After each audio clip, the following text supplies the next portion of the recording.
안녕하세요 여러분, 반갑습니다. 한 주간 잘 지내셨습니까? 가을이 깊어가고 있습니다. 단풍이 이번 주가 중부지방 절정이라고 합니다. 가까운 곳에라도 이렇게 나가보시고 하나님께서 이 세상 가운데 하시는 놀라운 일들을 보시면서 찬양하고 또 감사하는 것, 감탄하는 것, 그것도 우리가 하나님 앞에 드려야 할 중요한 예배가 아닐까 하는 생각을 해보게 됩니다. 우리의 마가복음 묵상도 점점 더 깊어가고 있습니다. 절정을 향해서 나아가고 있습니다. 오늘은 우리가 함께 마가복음 12장을 살펴보려고 합니다.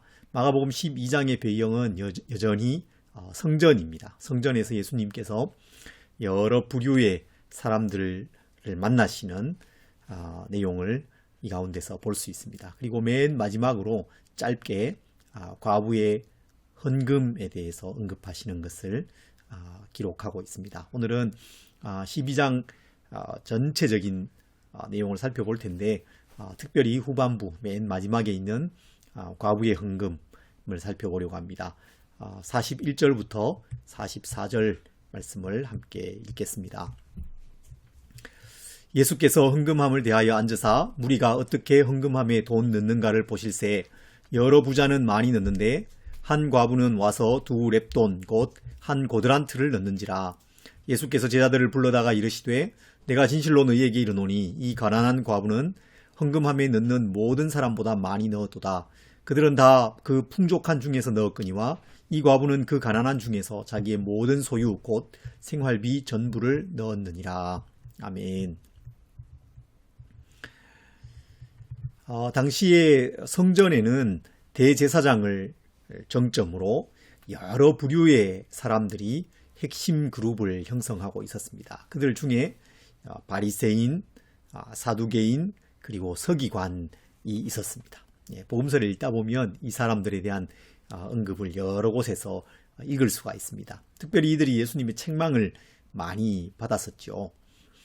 12장에서도 예수님께서는 이들을 차례로 만나시고 이들과 논쟁하시는 것을 볼 수가 있습니다. 먼저 바리새인을 주님께서 만나세요.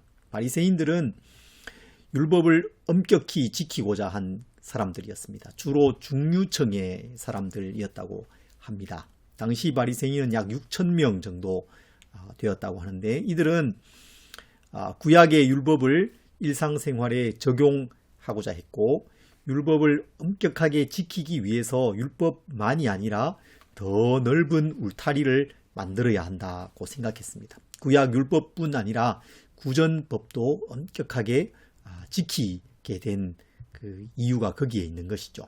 이들의 철저한 종교적인 삶은 당시 많은 사람들의 지지를 받았고 또 존경을 받기도 했다고 합니다. 그렇지만 율법의 문자적인 그 준수에만 매달린 나머지 위선적인 모습을 보였고 또 하나님의 말씀은 버리면서 자신들의 그 장로들의 전통, 유전은 지켰다는 이유로 예수님의 책망을 받게 됩니다.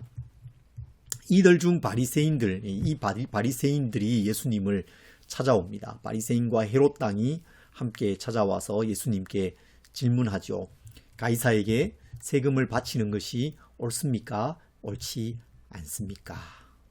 당시 이 세금에 대한 문제는 매우 논란이 되었던 것 같습니다. 특히 인두세, 인구조사를 기반으로 각 사람에게 매기는 이 세금은 로마의 지배를 받고 있는 그 유대인들의 마음에 굉장히 큰 저항을 불러 일으켰다는 것이죠. 불편함이 있었습니다. 그런데 이 바리새인들의 질문은 단지 그들이 가지고 있는 고민을 예수님께 가져오는 것만이 아니었죠. 그들의 질문은 매우 교묘했습니다. 가이사에게 세금을 바치는 것이 옳습니까? 옳지 않습니까? 라는 이 질문 속에는 예수님을 책잡으려 하고 예수님을 이 질문으로 이렇게 걸어 올리려고 하는 그런 의도가 있었습니다. 만약 예수님께서 세금을 내라고 하시면 사람들이 가지고 있는 예수님에 대한 호감이 떠나갈 것이라고 그들은 생각합니다. 또 만약 예수님께서 세금을 반대하시면 로마 당국에 고발할 수 있는 좋은 기회를 그들이 얻게 될 것입니다. 그들의 신앙과 삶에 대한 진지하고 정직한 질문을 가지고 예수님께 나온 것이 아니라 매우 교묘하고 위선적인 질문을 한 것입니다. 그런 악한 의도를 가진 질문에 대해서 예수님께서는 매우 통찰력 있는 대답을 해 주십니다. 데나리온 하나를 내게 보이라 말씀하시죠. 그 데나리온에는 은전이죠. 은전에는 황제의 초상이 새겨져 있었습니다. 그것을 확인시키신 예수님께서 말씀하시죠. 황제의 것은 황제에게, 가이사의 것은 가이사에게, 그리고 하나님의 것은 하나님께 드리라, 이렇게 말씀하셨습니다. 먼저 이 말씀은 황제의 것을 황제에게 주는 것을 인정한 말씀이죠. 세속 권력, 정부의 역할을 긍정적으로 인정하신 것입니다. 그들은 세금을 거두어 드릴 수 있습니다. 그들은 공권력을 사용하고 또 경찰력을 사용해서 질서를 유지할 수 있습니다. 우리는 하나님 나라의 백성이지만 동시에 이 세상 나라의 국민이기도 합니다. 두 나라의 국민으로 살아가는 것입니다. 그것이 늘 배타적이고 상충되는 것만은 아니죠. 그래서 우리는 기본적으로 정부를 존중하고 그 정책에 잘 따라야 할 필요가 있는 것입니다. 지금 이 코로나 상황 속에서 정부가 여러 가지 방역 지침을 정하고 거기에 따를 것을 요구하는 그런 상황입니다. 때로 그것이 우리 교회에 불편함을 주기도 합니다. 예배 모임이나 소그룹 모임, 교제 모임에 어려움을 주기도 하지요. 그렇지만 우리는 거기에 준수할 의무가 있습니다. 오히려 정부의 그 요구를 더 뛰어넘어서 조심하고 모임을 자제하고 그것을 통해서 우리의 이웃과 사회를 안전하게 지켜가야 하는 것입니다. 그런 원리를, 그런 아주 기본적인 원리를 주님께서 말씀해 주시고 인정해 주신 것이라고 볼 수 있습니다. 그런데 이 예수님의 말씀, 황제의 것은 황제에게, 하나님의 것은 하나님께 드리라라는 이 말씀은 또 다른 차원이 있습니다. 더 그것을 뛰어넘는 의미가 있습니다. 그것은 하나님의 것을 하나님께 드리라라는 것이죠. 황제의 초상이 새겨져 있는 동전을 사용한다는 것은 그 황제의 통치 아래에 있는 것입니다. 그 황제의 통치 아래에서 평화와 안전을 보장받으면서 살아가는 것이기 때문에 세금을 내는 것은 합당한 것이다. 그것을 말씀하신 것이죠. 그렇다면 하나님의 형상이 새겨져 있는 인간, 하나님의 그 통치 아래 살고 하나님의 돌보심과 호의 속에서 안전하게 살아가고 있는 우리가 마땅히 우리의 삶을 하나님께 드려야 한다는 것을 가르쳐 주신 것입니다. 이것은 바리새인의 위선적인 태도에 일침을 가하는 것이었습니다. 나중에 과부의 헌금에서 더 선명하게 주님의 뜻이 나타나죠. 그것은 진실하게 자신의 삶을 하나님께 드리는 삶을 살아가야 한다는 것이었습니다. 그 후에 이제 사두개인들이 예수님께로 나옵니다. 이 사두개인들은 또 다른 성전의 중심 그룹이었죠. 이 사두개인에 대해서 오늘 본문은 부활이 없다 하는 사두개인, 이렇게 설명하고 있습니다. 수식어를 붙이고 있습니다. 이들은 부활이 없다라고 하는 사람들이었다는 것이죠. 이들은 제사장 그룹이었습니다. 다윗 시대 유명한 제사장이었던 사독의 후손들이었다고 알려지고 있습니다. 그런데 제사장의 직무만 행했을 뿐만 아니라 당시 정치에도 깊이 관여했습니다. 로마의 그 통치를 인정하면서 현세적인 삶을 살아가는 사람들이었다는 것입니다. 그래서 부활을 믿지 않고 천사나 영의 존재를 믿지 않는 아주 현실적인 그런 사람들이었습니다. 이들의 현세 중심의 삶은 현대인의 삶의 모습을 어느 정도 보여주는 것이죠. 천국을 소망하기보다 이 세상에서의 성공과 행복을 더 추구합니다. 영적인 성장이나 성숙에 대한 관심보다는 외모를 어떻게 가꿀까, 다른 사람들이 나를 어떻게 볼까, 거기에 더 관심이 많습니다. 내 삶이 앞으로 하나님 앞에 반드시 설 것이고 하나님의 평가를 받을 날이 있다는 것을 생각하면서 하나님을 두려워하기보다 사람들이 나를 어떻게 평가하는가, 거기에 우리의 관심이 더 많을 때가 있지 않습니까? 사실 사두개인의 모습 속에서 우리는 우리 자신을 발견할 수 있습니다. 이 사두개인들이 예수님께 와서 질문합니다. 수수께끼를 만들어 본 것입니다. 구약 성경의 모세의 율법에 두 사람이 결혼해서 남자가 아들이 없이 일찍 죽으면 그 여인은 이 남편의 동생과 결혼해서 후사를 잇도록 하는 그런 제도가 있었지요. 그 제도를 가지고 문제를 만들어 왔습니다. 7 형제가 있었습니다. 그런데 이 7 형제가 이 여인과 차례로 결혼하는 것이죠. 누구도 아들을 낳지 못하고 차례로 결혼해서 일찍 다 죽습니다. 그리고 마지막으로 이 여인도 죽게 됩니다. 현실적이지 않은 질문이죠. 그렇지만 그런 교묘한 이야기를 꾸미고 그 후에 이 여인이 부활한다면 누구와 결혼할 것인가? 누구의 아내가 될 것인가? 그렇게 묻습니다. 매우 그럴듯해 보입니다. 부활을 부정하는 근거로서 기막힌 논리를 그들이 만든 것입니다. 그런데 그 질문에 대해서 예수님께서 대답하시죠. 그 질문을 한 사람들을 매우 부끄럽게 만드는 대답을 하십니다. 24절이죠. 예수께서 이르시되 너희가 성경도 하나님의 능력도 알지 못함으로 오해함이 아니냐. 제사장들에 대해를 향해서 주님께서 말씀하시는 것입니다. 너희가 성경을 모르는구나. 너희가 하나님의 능력을 모르는구나. 너희가 하나님의 일하심도 모르는구나. 그렇게 말씀하시는 거예요. 사실 그들이 성경을 모르지 않았습니다. 모세의 그 율법을 알고 모세의 율법에 나온 그 제도들에 대해서 알고 있잖아요. 그러나 그럼에도 불구하고 그들은 하나님의 말씀을 깊이 모르고 있습니다. 하나님의 일하심을 모릅니다. 하나님의 능력도 그들은 모릅니다. 주님께서 더 깊이 설명해 주세요. 사람이 죽은 자 가운데서 살아날 때에는 장가도 아니가고 시집도 아니가고 하늘에 있는 천사들과 같으니라.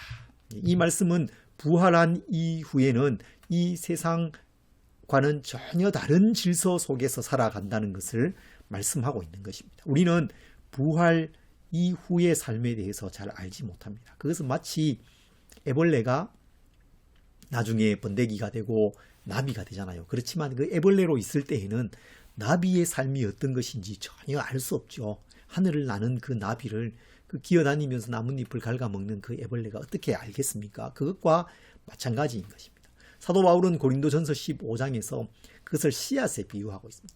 씨앗을 심을 때 그 씨앗 속에서는 그 씨앗이 앞으로 어떻게 될지 전혀 알지 못합니다. 그런데 그 씨앗을 심어놓고 물을 주면 그게 싹이 나고 자라죠. 아름다운 꽃을 피웁니다. 열매를 맺기도 합니다. 그 식물의 모습과 아름다운 꽃은 그 씨앗의 모습과는 전혀 다른 것이죠. 이 세상에서의 삶은 씨앗과 같은 것입니다. 애벌레의 삶과 같은 것입니다. 그러나 우리는 천국을 소망할 수 있습니다. 하나님 나라를 소망할 수 있습니다. 영광스러운 그 하나님 나라의 새로운 질서가 우리에게 주어질 것입니다. 그래서 우리는 이 세상, 이 현실의 삶에 우리의 마음을 너무 두지 말아야 되는 것이죠. 이 세상에서의 삶이 때로 어려울 수도 있습니다. 그러나 영광스러운 하나님 나라를 소망하면서 살아가야 한다는 것입니다. 더 나아가서 예수님은 하나님은 죽은 자의 하나님이 아니라 산 자의 하나님, 영원하신 하나님이라고 말씀하세요. 모세에게 주님께서 나타나셔서 말씀하시기를 나는 아브라함의 하나님이요 이삭의 하나님이요 야곱의 하나님이다. 그렇게 말씀하셨지 않습니까? 모세 시대에 이미 아브라함과 이삭과 야곱은 다 죽었습니다. 그런데 하나님께서 모세에게 나타나셔서 그 죽은 사람들 이야기를 하면서 이미 죽은 사람들의 하나님이라고 말씀하셨다면 그게 무슨 의미가 있는 것입니까? 그렇지 않다는 것이죠. 여전히 살아있는 사람들, 아브라함과 이삭과 야곱의 하나님, 영원하신 하나님, 살아있는 사람들의 하나님이다. 그렇게 주님께서 말씀하고 계십니다. 이 이야기를 보면서 인간의 생각, 인간의 그 지혜가 얼마나 어리석은가 그런 생각을 하게 됩니다. 사두개인들 그 당시의 지도자들이고 제사장들이고 하나님의 말씀을 잘 아는 사람들이었습니다. 그런데 그들이 영원하신 하나님과 하나님의 말씀, 하나님의 일하심과 무한하신 능력을 잘 알지 못하고 영적인 이 세계를 잘 알지 못하니까 그들의 생각과 판단은 정말 어리석을 수밖에 없는 것입니다. 그들의 지혜로 짜내고 머리를 굴려서 만들어낸 그 질문이 얼마나 어리석은 것입니까? 예수님께서 한마디로 말씀하시는 거죠. 너희가 성경도 모르고 하나님의 능력도 모르는구나. 하나님의 일하심을 모르는구나. 너희가 오해하고 있구나. 여러분, 오늘을 살아가는 우리에게 이런 모습이 얼마나 많습니까? 신사두개인들 얼마나 많습니까? 성경을 잘 모릅니다. 단편적인 지식은 많이 가지고 있지만 말씀의 그 깊은 원리를 깨닫지 못합니다. 하나님의 일하심과 하나님의 능력을 잘 알지 못합니다. 영적인 그 세계를 모릅니다. 장차 우리에게 주어질 그 하나님 나라의 그 영광스러움에 대해서 여전히 잘 알지 못합니다. 그래서 이 세상을 나의 지식과 나의 생각과 나의 계획으로 살아가는 것이죠. 사두개인을 향한 주님의 이 말씀이 우리에게 좀 깊은 도전으로 다가왔으면 좋겠습니다. 성경을 깊이 배워야 합니다. 경험해 가야 합니다. 성경의 원리를 따라서 크고 작은 우리의 삶의 이 선택을 해야 합니다. 성경이 하지 말라고 하는 것은 하지 말고 성경이 하라는 것은 해야 합니다. 성경을 우리 삶의 최고의 원리로 유일한 삶의 기준으로 삼아야 됩니다. 그런 사람에게 하나님께서 그 능력을 드러내시는 것입니다. 여호와의 눈은 온 땅을 두루 감찰하사 전심으로 자기에게 향하는 자를 향해 능력을 베푸신다. 그렇게 말씀했지 않습니까? 하나님의 능력을 경험해가고 하나님의 말씀을 경험해가는 우리 지체들이 되시기를 바랍니다. 이제 마지막으로 성전에 있는 또 한 사람을 살펴보려고 합니다. 성전의 중심을 이루었던 사람들은 지금 살펴본 바리새인, 사두개인, 그리고 살펴보진 않았지만 서기관이 있었습니다. 서기관과의 대화도 12장에 나옵니다. 그것을 다 살펴보지는 않겠습니다. 그런데 이 성전의 핵심 그룹이 아닌 전혀 그들과 상관없는 그들과의 주님과의 그 대화나 논쟁과는 상관없는 한 사람이 있었습니다. 성전 한 모퉁이에 있었습니다. 남루한 옷을 입은 한 여인입니다. 과부였습니다. 누구도 이 여인을 주목해 보는 사람이 없었어요.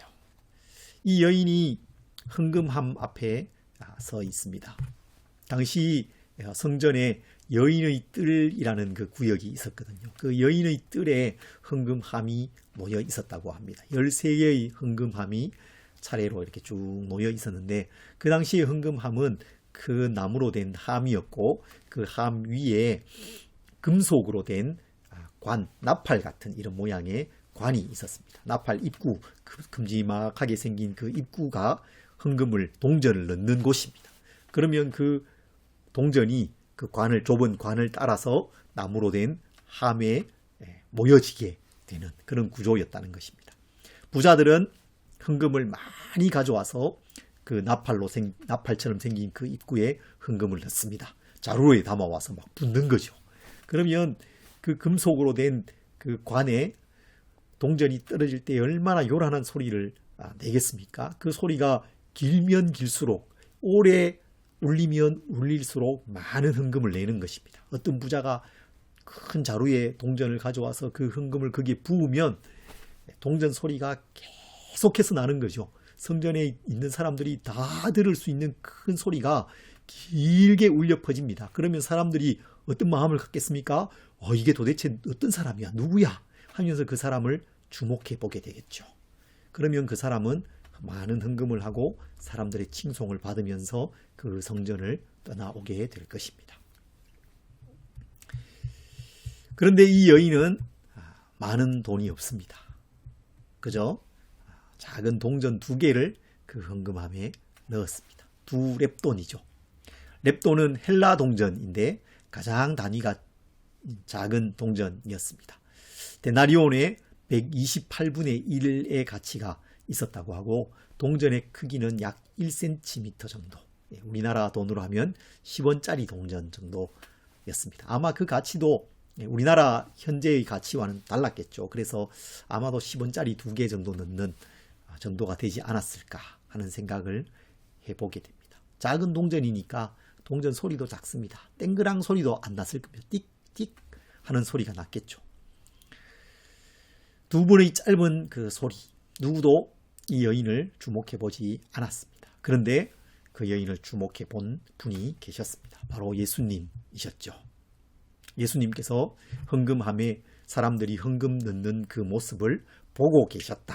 그렇게 41절에 말씀하고 있습니다. 그냥 보신 것이 아니라 매우 관심 있게 주목해 보신 것입니다. 그리고 이 과부의 헌금 넣는 모습을 보신 예수님께서 43절과 44절에 제자들에게 말씀하세요. 예수께서 제자들을 불러다가 이르시되 내가 진실로 너희에게 이르노니 이 가난한 과부는 헌금함에 넣는 모든 사람보다 많이 넣었도다. 그들은 다 그 풍족한 중에서 넣었거니와 이 과부는 그 가난한 중에서 자기의 모든 소유 곧 생활비 전부를 넣었느니라.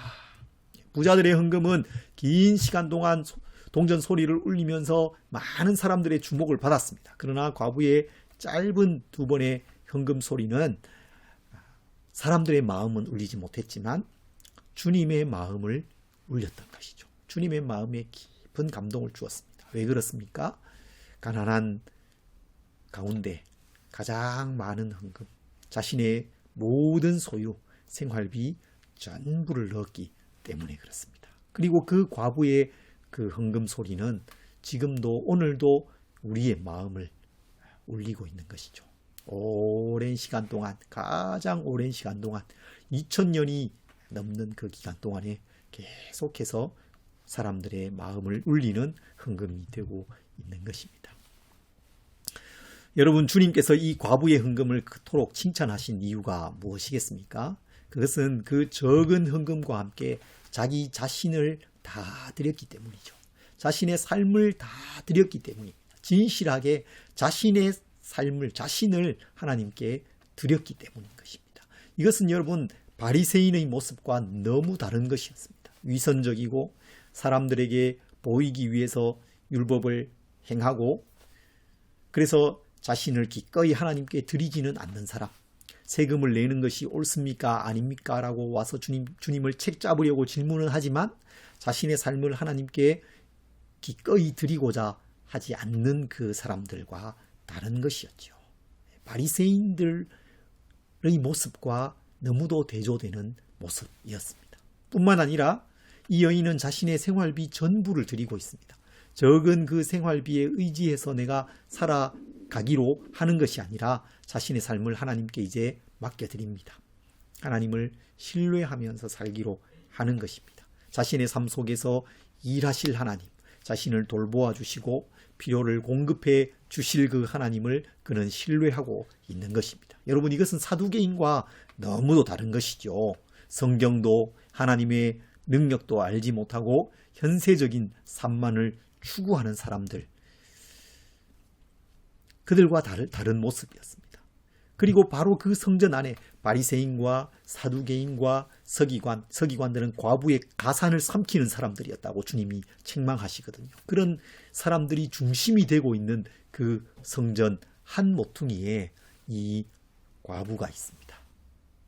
하나님의 그 능력을 신뢰하면서 하나님께서 자신을 돌보아 주실 것을 신뢰하면서 자신을 드리는 그 과부가 있었다는 것입니다. 그리고 주님은 그 여인을 주목해 보고 계셨습니다.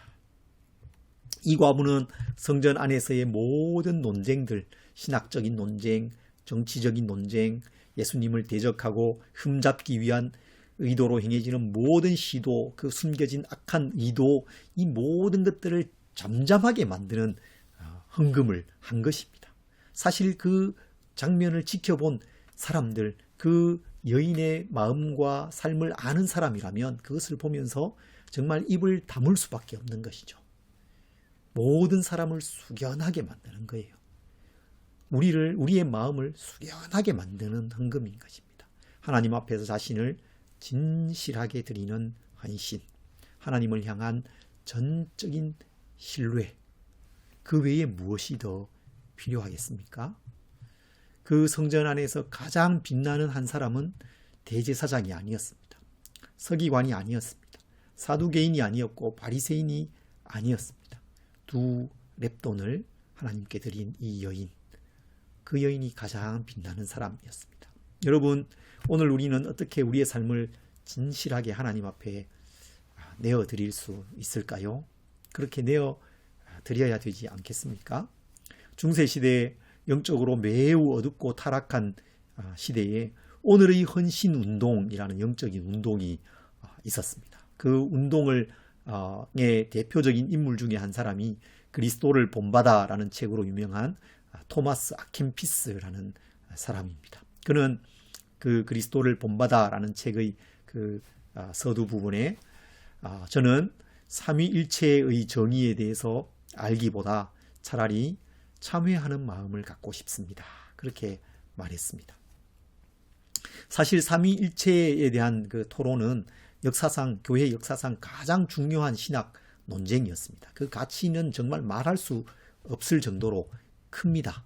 그러나 그런 토론조차도 오늘 나의 삶을 내가 하나님 앞에 온전히 드리는 헌신과 예배의 삶이 없다면 그것은 나에게는 아무 의미가 없는 것입니다. 오늘 이 시대에 매일의 삶을 하나님께 진실하게 드리는 오늘의 헌신이 필요한 것입니다. 과부의 헌금이 필요한 것입니다. 그 헌신이 필요한 것이죠. 매일의 삶, 주변 사람들과의 그 관계, 내가 하는 일 속에서 하나님을 섬기고 내 삶을 하나님께 온전히 드리는 그 모습이 우리에게 필요한 것입니다. 이 시대에 수많은 논쟁이 있습니다. 정치적인 논쟁, 신학적인 논쟁, 예배에 대한 논쟁, 구원에 대한 논쟁, 칭의에 대한 논쟁, 많은 논쟁들이 있습니다. 날마다 우리는 그 논쟁의 중심에 들어가서 살고 있죠. 여러분, 거기에서 한 걸음 물러나 보십시오. 오늘 내 삶을 하나님 앞에 어떻게 진실하게 드릴까? 그것을 생각하시고 매일의 삶 속에서, 매일의 선택 속에서 하나님을 완전히 신뢰하고 섬기는 삶을 살아가는, 오늘의 헌신의 삶을 살아가는 우리 모든 지체들이 되시기를 간절히 바랍니다.